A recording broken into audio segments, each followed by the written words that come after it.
भारत के लिए आने वाला 9 और 10 सितंबर का दिन काफी अहम माना जा रहा है, क्योंकि इन 2 दिनों के लिए दुनिया के सबसे ताकतवर देशों के नेता G20 की मीटिंग के लिए भारत में होंगे।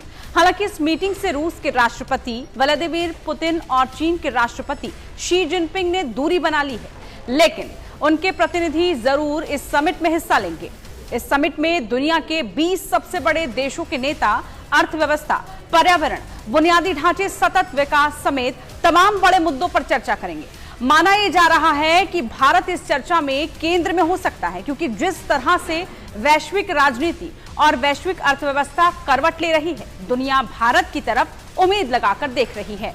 सबसे पहले बात जनसंख्या की जाए तो संयुक्त राष्ट्र ने हाल ही में बताया कि चीन को पछाड़कर भारत सबसे बड़ी जनसंख्या वाला देश बन गया है। भारत का भविष्य भी काफी उज्जवल दिखता है, क्योंकि चीन की जनसंख्या के मुकाबले भारतीय जनसंख्या जवान है। भारतीय अर्थव्यवस्था की ग्रोथ रेट भी इन दिनों बुलंदियों पर है। हाल ही में भारत चांद के दक्षिणी ध्रुव पर पहुंचने वाला पहला देश बन चुका है। दूसरी तरफ रूस और यूक्रेन के बीच जारी युद्ध के अलावा भी दुनिया भर के कई हिस्सों में युद्ध का माहौल है। मोदी कई बार वैश्विक मंचों पर ग्लोबल साउथ की बात करते रहे हैं। मौजूदा वैश्विक राजनीति के बीच भारत ग्लोबल साउथ का नेता भी बनकर उभर सकता है, क्योंकि एक तरफ यूक्रेन युद्ध की वजह से रूस को दुनिया भर के देश अलग थलग करने में लगे हैं, तो दूसरी तरफ कोरोना महामारी और ताइवान के खिलाफ जहर उगलने की वजह से चीन के खिलाफ भी दुनिया भर में माहौल बन रहा है। ऐसे में पश्चिमी देश भारत की तरफ उम्मीदों भरी निगाहों से देख रहे हैं। पीएम मोदी ने तो भारत की अध्यक्षता में हो रहे G20 की बैठक से देश को हुए फायदे अभी से गिनाने भी शुरू कर दिए हैं। G20 को लेकर पीएम मोदी ने न्यूज एजेंसी PTI को एक इंटरव्यू में कहा, जिसमें वो कहते नजर आए कि भारत की G20 अध्यक्षता से कई सकारात्मक परिणाम आते दिख रहे हैं और इनमें से कुछ मेरे दिल के बहुत करीब हैं। भारत साल 2047 तक विकसित राष्ट्र होगा। भ्रष्टाचार, जातिवाद और सांप्रदायिकता की हमारी जीवन में कोई जगह नहीं होगी। G20 में हमारे शब्दों और नजरिए को दुनिया ने न केवल विचारों के रूप में बल्कि भविष्य के रोड मैप के रूप में भी देख रही है। दुनिया का GDP केंद्रित दृष्टिकोण अब मानव केंद्रित में बदल रहा है और भारत इसमें अहम भूमिका निभा रहा है। गौर करने वाली बात यह भी है कि जो देश G20 में शामिल हैं, वो विश्व की आबादी का 2/3 हैं।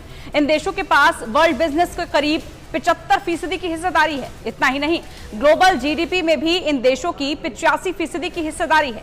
इसलिए वैश्विक स्तर पर G20 को अंतर्राष्ट्रीय आर्थिक सहयोग के लिए एक अहम मंच माना जाता है। यह तय है कि G20 शिखर सम्मेलन की मेजबानी से दुनिया में भारत की आवाज और बुलंद होगी। ऐसे में एक तरफ G20 की अध्यक्षता की वजह से विश्व भर में भारत की छवि और मजबूत होगी, तो दूसरी तरफ इसका असर साल 2024 के चुनावों पर भी होने की उम्मीद है। देश के लगभग सभी राज्यों में G20 की बैठकें करवाई गई थी।